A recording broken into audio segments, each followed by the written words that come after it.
military says it continues to share intelligence information on security threats with other counterparts in other countries.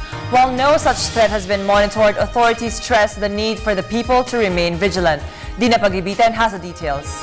The Armed Forces of the Philippines says no security threats to the country have been monitored.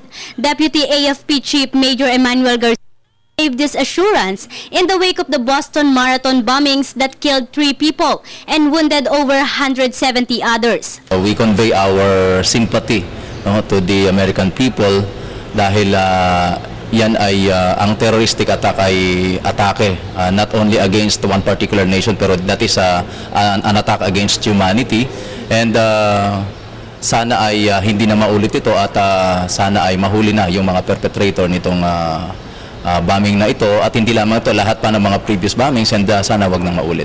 Major Garcia also assured that the AFP continues its intelligence information sharing with their counterparts from local agencies and other countries.